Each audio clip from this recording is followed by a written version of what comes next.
Hello दोस्तों, कैसे हैं आप सभी। उम्मीद है आप सभी कुशल होंगे। मैं LC Sharma academy YouTube channel पर आपका स्वागत करता हूं। तो दोस्तों, आज हम ईवीएस यानी पर्यावरण अध्ययन का पार्ट 2 लेते हैं, वायु, जिसका नाम है वायु। इससे पहले पार्ट 1 में हमने जल के बारे में पढ़ा था। आज हम पार्ट 2 में वायु के बारे में पढ़ेंगे। तो चलिए वीडियो को शुरू करते हैं। वायु क्या है? वायु गैसों का मिश्रण है। वायु में nitrogen, oxygen, carbon dioxide, organ आदि गैसों के अलावा धूल के कण और जल वाष्प यानी भाप भी पाए जाते हैं। नेक्स्ट हेडिंग लेते हैं, वायु का संगठन और गुण। वायु के संगठन को पाई डायग्राम यानी चार्ट के द्वारा दर्शाया गया है। यह एक सर्कल है। इस सर्कल में 78% नाइट्रोजन है और 21% ऑक्सीजन है और 1% अन्य गैसें हैं। अन्य गैसों में धूल के कण भी हैं, जल और वाष्प भी है। तो ये पाई डायग्राम है। अब थोड़ा सा गैसेस के बारे में पढ़ लेते हैं कि वायु में कौन कौन सी गैसेस होती हैं। जैसे नाइट्रोजन है, 78% होती है। यह गैस वायु में सर्वाधिक मात्रा में पाई जाती है, जिसकी मात्रा 78% है। यह गैस पौधों के लिए आवश्यक है। यह गैस आग जलने में सहायता नहीं करती है। नेक्स्ट लेते हैं ऑक्सीजन, जो कि वायुमंडल में 21% यानी 21% पाई जाती है। वायु का 21% भाग ऑक्सीजन से बना है। यह गैस सभी जीव जंतु और पेड़ पौधों के लिए आवश्यक है। यह गैस जलने में सहायता करती है। अन्य गैसों में कौन कौन सी गैसें हैं जो कि 1% यानी 1% पाई जाती हैं। वायु में मौजूद अन्य गैसें जैसे carbon dioxide, helium, ozone, organ और हाइड्रोजन है। अन्य गैसों के अलावा वायु में धूल के कण और जल वाष्प भी पाए जाते हैं। इन सभी गैसों में कार्बन डाइऑक्साइड एक महत्वपूर्ण गैस है। वायु में कार्बन डाइऑक्साइड की मात्रा 0.03% है। कार्बन डाइऑक्साइड गैस को पेड़ पौधे भोजन बनाने के लिए प्रयोग करते हैं। कार्बन डाइऑक्साइड गैस पृथ्वी को गर्म रखने में मदद करती है। कार्बन डाइऑक्साइड की अधिकता से पृथ्वी का तापमान जरूरत से ज़्यादा बढ़ जाता है, जिसे हरित गृह प्रभाव कहते हैं। अब हम थोड़ा सा हरित गृह प्रभाव के बारे में पढ़ लेते हैं। हरित गृह प्रभाव यानी ग्रीन इफेक्ट यानी पृथ्वी का ऊष्मायन। जब पृथ्वी का तापमान ज़रूरत से अधिक हो जाता है तो उसे हरित गृह प्रभाव यानी ग्रीन हाउस इफेक्ट कहते हैं। सबसे पहले इसको जीन बैप्टिस्टे फ्यूरियर ने पहचाना था। किसने पहचाना था? जीन बैप्टिस्टे फ्यूरियर ने पहचाना था। इसके कारण क्या क्या हैं? जो ग्रीन हाउस इफेक्ट होता है, इसके क्या क्या कारण हैं? हरित गृह प्रभाव वायुमंडल में कार्बन डाइऑक्साइड यानी CO2 जो कि मुख्य गैस होती है, methane CH4, nitrous oxide N2O और जल वाष्प की मात्रा बढ़ने से होता है। जुगाली करने वाले जानवर भी मीथेन गैस का उत्पादन करते हैं। जब पशु जुगाली करता है और जो सफ़ेद सफ़ेद झाग मुँह में से निकलते हैं वो मीथेन गैस होती है। इसका प्रभाव क्या है? पहाड़ों पर से बर्फ़ पिघलने की संभावना बढ़ जाती है। बर्फ़ पिघलने से समुद्र का जल स्तर बढ़ सकता है, जिसके कारण समुद्र के आसपास के क्षेत्र जल में डूब सकते हैं। इसके कारण पृथ्वी पर इंफ्रारेड रेडिएशन में बढ़ोतरी हो सकती है। अब हम नेक्स्ट हेडिंग लेते हैं, वायु के गुण। वायु हर जगह पाई जाती है, अर्थात यह सर्वव्यापी है। वायु गंधहीन होती है, रंगहीन होती है और पारदर्शी होती है, जिसको देख नहीं सकते, पारदर्शी होती है। वायु में भार होता है और वह जगह घेरती है। अब हम नेक्स्ट हेडिंग लेते हैं, वायुमंडल। पृथ्वी के चारों तरफ पाई जाने वाली वायु की परत वायुमंडल कहलाती है। वायुमंडल कई परतों में विभाजित होता है। अब वायुमंडल की परतों के बारे में पढ़ते हैं। वायुमंडल की 5 परतें होती हैं। ये परतें हैं क्षोभ मंडल, जिसको इंग्लिश में ट्रोपोस्फियर कहते हैं। दूसरा है समताप मंडल, जिसको इंग्लिश में स्ट्रेटोस्फियर कहते हैं। तीसरा है मध्य मंडल, जिसको इंग्लिश में मेसोस्फियर कहते हैं। और नेक्स्ट है बाह्य या आयन मंडल, जिसको इंग्लिश में आयनोस्फियर कहते हैं। और लास्ट है बहिर्मंडल, जिसको कि एक्सोस्फियर कहते हैं। अब यहाँ पर एक चार्ट के थ्रू ये यहाँ पर दर्शाया गया है कि जैसे मान लीजिए 0 से 8 किलोमीटर के बीच में क्षोभ मंडल होता है यानी 18 किलोमीटर। उसके बाद जो 50 किलोमीटर तक समताप मंडल होता है, जिसको कि स्ट्रेटोस्फियर कहते हैं। फिर ज़मीन से 80 किलोमीटर तक मध्यमंडल होता है, जिसको कि मेसोस्फियर कहते हैं। फिर 400 किलोमीटर तक 400 किलोमीटर तक। फिर बाह्य या आयन मंडल होता है जिसको कि आयनोस्फीयर कहते हैं, और उसके बाद बहिर्मंडल होता है जिसको कि एक्सोस्फीयर कहते हैं। अब हम डिटेल में इसके बारे में पढ़ते हैं। सबसे पहले हम लेते हैं पहला क्षोभ मंडल जिसको ट्रोपोस्फियर कहते हैं। यह वायुमंडल की सबसे निचली परत है। यह ध्रुवों पर 8 किलोमीटर, विषुवत रेखा जिसको कि भूमध्य रेखा कहते हैं पर 18 किलोमीटर तक की ऊंचाई तक पाई जाती है। ध्रुवों पर तो ये 8 किलोमीटर तक होती है, और जो भूमध्य रेखा होती है वहाँ ये 18 किलोमीटर तक की ऊंचाई तक पाई जाती है। इसकी औसत ऊंचाई जो होती है वो 13 किलोमीटर होती है। सभी तरह के जलवायु परिवर्तन, बादलों जैसे बादलों का बनना, आंधियों का चलना, बर्फ का गिरना इत्यादि इसी मंडल में होते हैं। इस मंडल में 165 मीटर ऊपर जाने पर 1 डिग्री सेल्सियस तापमान कम हो जाता है। इसे सामान्य ह्रास दर कहते हैं। तो सामान्य ह्रास दर किसे कहते हैं? जब 165 मीटर की ऊंचाई पर जाने पर 1 डिग्री सेल्सियस तापमान जब कम होता है। अब हम दूसरी परत लेते हैं। दूसरी परत है समताप मंडल जिसको कि स्ट्रेटोस्फीयर कहते हैं। इस मंडल का तापमान स्थिर रहता है। इस मंडल में किसी तरह का जलवायु परिवर्तन नहीं होता है, इसीलिए यह मंडल वायुयान यानी एरोप्लेन या हेलीकॉप्टर उड़ाने के लिए उपयुक्त है। एरोप्लेन उड़ाने के लिए इस मंडल में ओजोन गैस की परत पाई जाती है जो सूर्य की हानिकारक पराबैंगनी, जिनको कि अल्ट्रावायलेट किरणों को, इंग्लिश में पराबैंगनी किरणों को अल्ट्रावायलेट रेज कहते हैं। तो ये जो समताप मंडल है, इस मंडल में ओजोन गैस की परत पाई जाती है जो सूर्य की हानिकारक पराबैंगनी यानी अल्ट्रावायलेट किरणों को पृथ्वी पर पहुंचने से रोक लेती है। अगर पराबैंगनी किरणें पृथ्वी पर आ जाएंगी तब मनुष्य को त्वचा कैंसर हो जाएगा। अल्ट्रावायलेट ए का तरंग दैर्ध्य सबसे अधिक होता है, इसके बाद बी का और सबसे कम सी का होता है। अल्ट्रावायलेट सी किरणें अधिक हानिकारक होती हैं। ओजोन का उपयोग जल को रोगाणु रहित करने में किया जाता है। प्रत्येक वर्ष 16 सितंबर को विश्व ओजोन दिवस मनाया जाता है। तो विश्व ओजोन दिवस कब मनाया जाता है? प्रत्येक वर्ष 16 सितंबर को। अब हम तीसरी परत लेते हैं जिसको कहते हैं मध्य मंडल मेसोस्फीयर। इस मंडल का तापमान सबसे ज़्यादा ठंडा तापमान होता है, -100 डिग्री सेल्सियस होता है। इस मंडल में उल्कापिंड जलकर राख हो जाते हैं। अब हम चौथी परत लेते हैं बाह्य या आयन मंडल जिसको आयनोस्फीयर कहते हैं। यह मंडल रेडियो तरंगों को परावर्तित कर देता है जिससे हम रेडियो, टेलीविजन और फोन का उपयोग कर पाते हैं। इस मंडल में उल्कापिंड जलने शुरू हो जाते हैं। नेक्स्ट हम लेते हैं बहिर्मंडल जो कि पांचवी और आखिरी परत है जिसको कि एक्सोस्फीयर कहते हैं। यह वायुमंडल की सबसे ऊपरी परत होती है। इस मंडल में हाइड्रोजन और हीलियम गैस की अधिकता पाई जाती है। इस मंडल के बाद अंतरिक्ष शुरू हो जाता है। अब हम नेक्स्ट हेडिंग लेते हैं वायु का उपयोग। वायु का क्या क्या उपयोग होते हैं?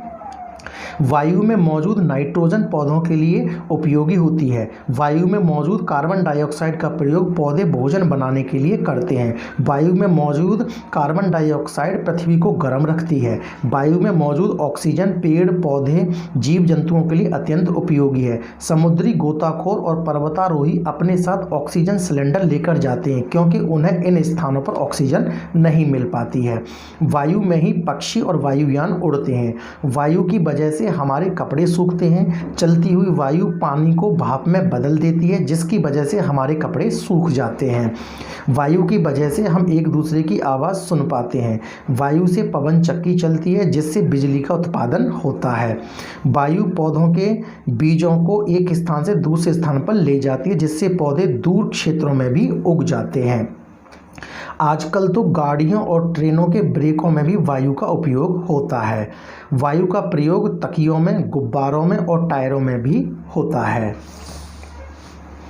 नेक्स्ट है वायु के उपयोग के बारे में। जीव जंतु वायु में मौजूद ऑक्सीजन को लेते हैं जिससे वे जिंदा रहते हैं। मनुष्य के नाक में मौजूद बाल और श्लेष यानी चिकना पदार्थ धूल के कणों को अंदर जाने से रोक देते हैं। मछली घर जिसको इंग्लिश में एक्वेरियम कहते हैं में पंप लगाया जाता है ताकि वायु यानी ऑक्सीजन पानी में घुल जाए। नेक्स्ट हेडिंग लेते हैं हम वायु प्रदूषण। जब वायु में अनचाहे कण आ जाते हैं तब वायु प्रदूषण होता है। ये अनचाहे कण हमें नुकसान पहुंचाते हैं। नेक्स्ट हम लेते हैं वायु प्रदूषण के कारक। क्या क्या कारक हैं?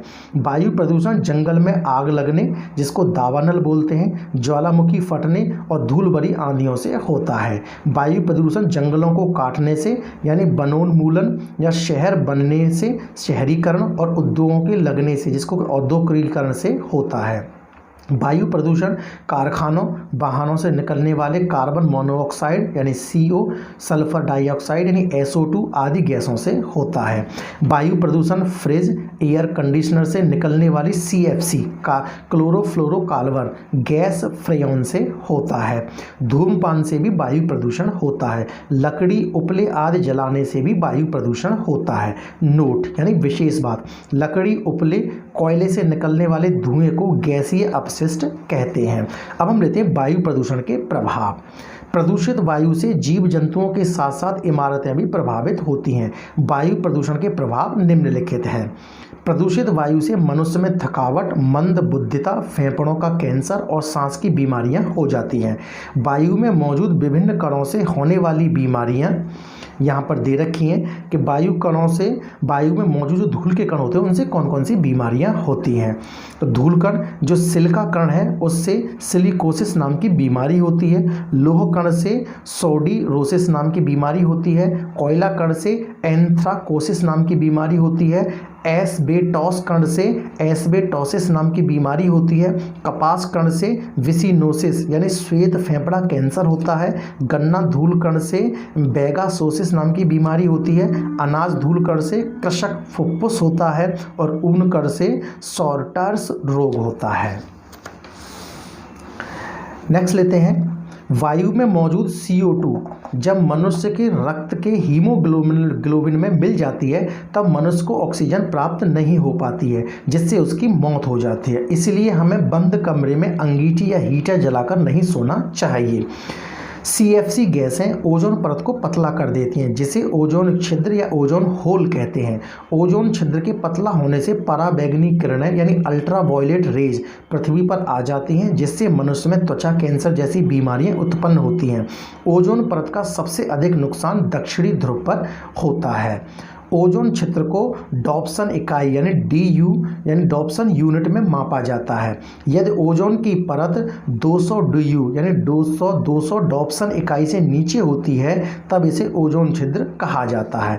अब हम नेक्स्ट हेडिंग लेते हैं, अम्ल वर्षा यानी एसिड रेन। वायु में मौजूद सल्फर डाइऑक्साइड यानी SO2 पानी के साथ मिलकर सल्फ्यूरिक अम्ल यानी H2SO4 और नाइट्रोजन ऑक्साइड यानी NOx पानी के साथ मिलकर नाइट्रिक अम्ल यानी HNO3 का निर्माण करते हैं।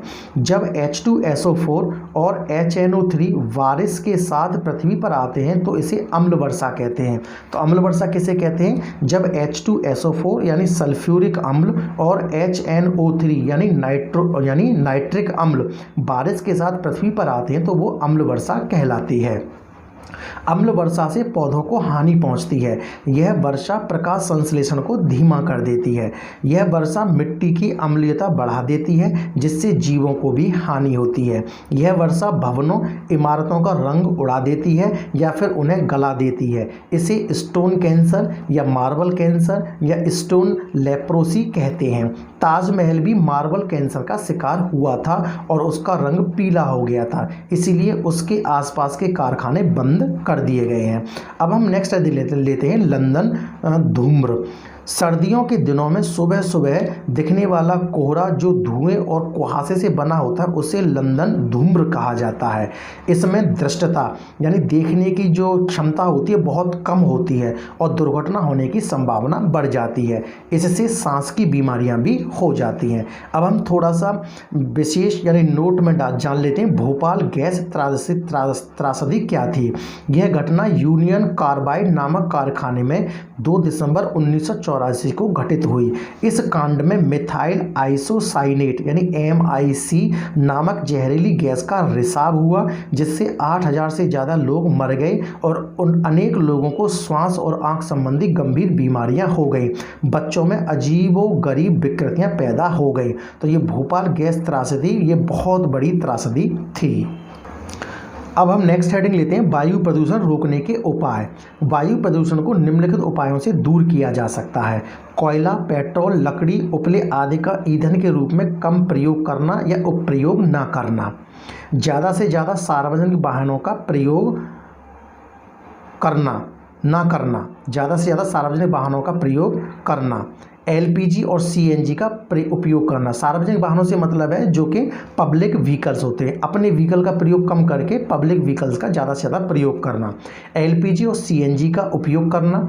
नवीकरणीय ऊर्जा, जिसका प्रयोग बार बार किया जा सके उसे नवीकरणीय ऊर्जा कहते हैं, के स्रोतों जैसे सौर ऊर्जा, पवन ऊर्जा, बायोगैस आदि का प्रयोग करना।